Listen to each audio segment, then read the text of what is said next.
Hello, class. This is your Professor AJ for Business 400. Now, as promised, this is an overall feedback for week 5, the assignment week 5, at least the HBR week 5. And I wanted to really explain to you how to win the game. And yes, it is a game. Business is a game.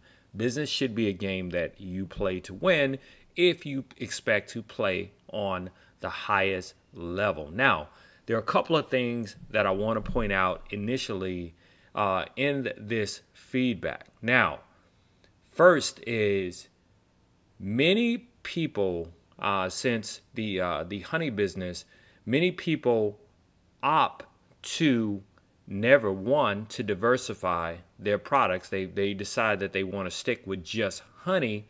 And as you know, within the actual simulation, that there was a downtick in the demand for honey. So if you're choosing not to diversify, then basically you are reducing your chances for actually taking your product and sustaining your honey business over generations. Okay, so first tip, seek to diversify.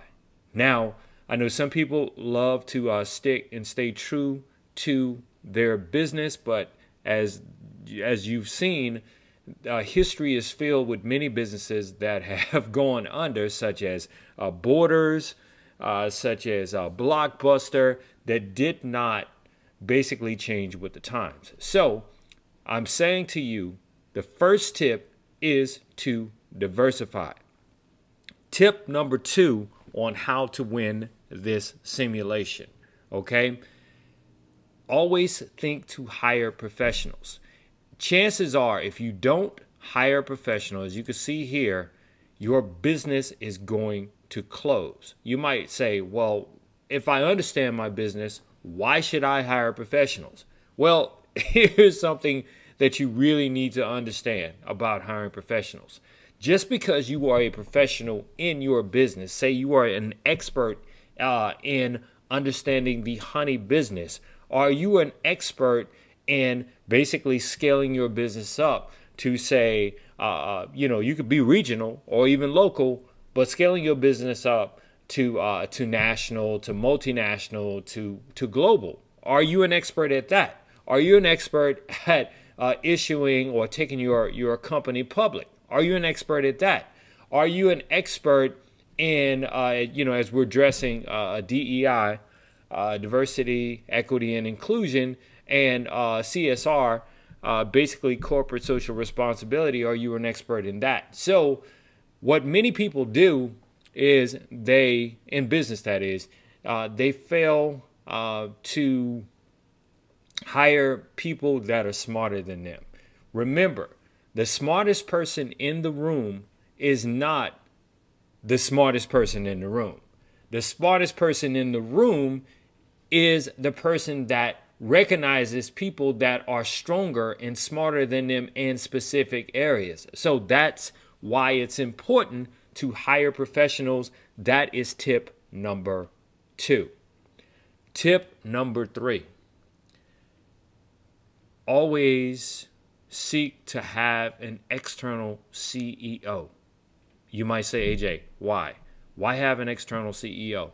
You have an external CEO because, as you can see here, you have an external CEO simply because a lot of times when we grow up in a business, we are too close to the business, okay? We tend to have emotions about the business. So bringing in outside management basically takes what is called cognitive bias away. In other words, what we're so used to, it takes that away, and where you might have outside management looking specifically at the funding, okay, the funding in the sense that, okay, what needs to be funded? What can we fund that will make us number one in our industry? What can we put in all of our efforts to to basically dominate the market and dominate competition? Do we need to diversify? We need to do all these different things. In other words, they're taking more of an analytical approach versus an emotional approach. And that brings me to the last and final point. The last and final point is, if you expect to take your company global, or at least multinational, you're going to have to issue an IPO, okay? Now, you can issue an IPO. You can even hire outside professionals to help run your company. You can even have a mixed board. You can even borrow money, right? Well, you have here external funds, right? But if you don't diversify, and you're just basically a company that's solely depending on one product, you can best believe that your company is likely to fail, okay? Think about it. P&G, Procter & Gamble, they have more than one product, okay?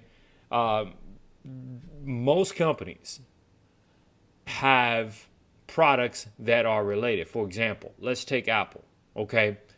Apple has what is called an installed base of people that basically buy their products and services. In other words, say you buy an Apple iPhone. You buy an iPhone, right? Well, you're looking at you're into your health, so you might want to get a watch, a health watch that matches and that perfectly integrates with your iPhone. So then you're probably going to get an iWatch, right?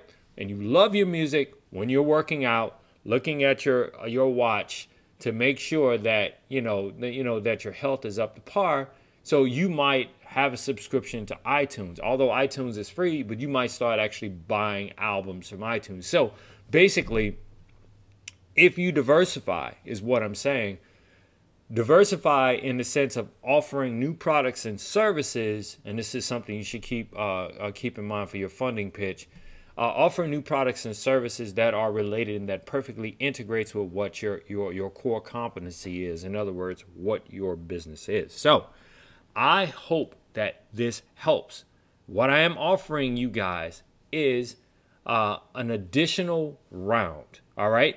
You do not have to take this round if you don't. In other words, you don't have to do the simulation in this next round if you don't want to. Now, please listen to what I am saying in this video if you plan on doing the additional round. So basically what would happen is there is nothing in the grade book for the additional round. However, if you take the additional round, and in the additional round, if your business is not closed, okay? See, closed means your business is not solvent.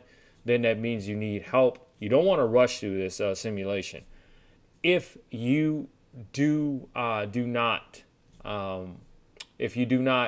business does not close, you end up regional, national, multinational, global. I will increase a grade for your lowest graded simulation grade, okay? But I believe in you guys. Most of you don't even have to do this because most of you have gone through this. But if your business is closed at any point, please consider doing this additional round. All right. So I hope this helps. Enjoy this grading feedback. Go through it again. I know it's a little long, but I definitely needed you to understand why it is important that you take in consideration the following 5 points that I shared with you. All right. 4 or 5. Anyway, the class is doing fantastic. Your final project is coming up, and I look forward to seeing your funding pitches. Take care.